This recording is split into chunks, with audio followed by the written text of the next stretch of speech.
ఈరోజు దేవుని వాక్యము 150వ కీర్తన మొదటి వచనము. యెహోవాను స్తుతించుడి, ఆయన పరిశుద్ధ ఆలయం నందు దేవుని స్తుతించుడి.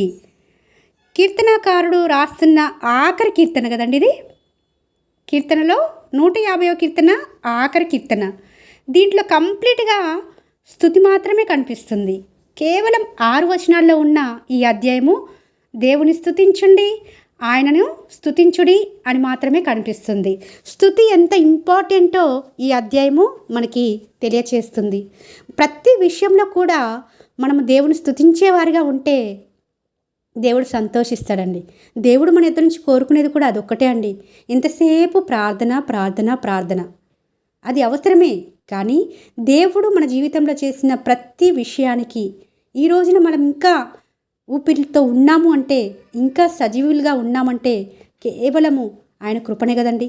మరి ఎన్ని మార్లు స్తుతిస్తున్నాము? దావీదు దినమునకు 7 మార్లు స్తుతిస్తున్నాడట.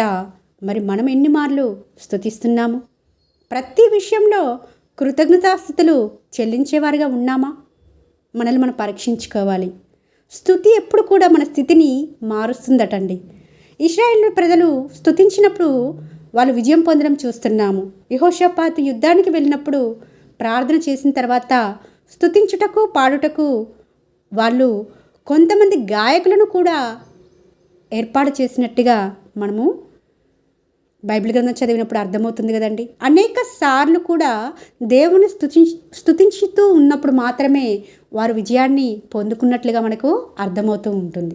మరి మన జీవితాల్లో వస్తున్న చిన్న చిన్న సమస్యలకు, చిన్న చిన్న శోధనలకు మరి ప్రతి పరిస్థితిలోనూ దేవుని స్తుతిస్తున్నామా? అసలు దేవుని జ్ఞాపకం చేసుకుంటున్నామా? అలా స్తుతించినప్పుడు మాత్రమే దేవుడు తప్పకుండా మన పరిస్థితిని మారుస్తాడు, మన శ్రమ నుంచి విడిపిస్తాడు.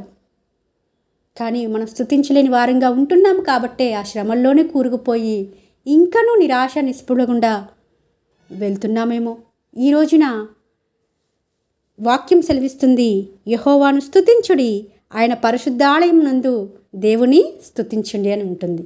ఆలయంకు వెళ్ళే అవకాశం అందరికీ లేకపోయినప్పటికీ మన హృదయమునే ఆలయంగా చేసుకున్న దేవుణ్ణి హృదయమారా స్తుతించినప్పుడు కూడా మనము ఆయన ఎదురు నుంచి మేలులు పొందుకునేవారుగా, ఆయన ఎన్నో ఆశ్చర్య కార్యములు, అద్భుత క్రియలు జరిగించడానికి స్తుతి ఎంతో తోడ్పడుతుందని ప్రభుపేట మనవి చేసుకుంటూ ఈ రోజు నుంచైనా స్తుతించేవారుగా, ఆయనను కీర్తించి గణపరిచేవారుగా ఉండాలని ప్రభుపేట మనవి చేసుకుంటూ మీ సహోదరి ఎలిజబెత్ రాణి.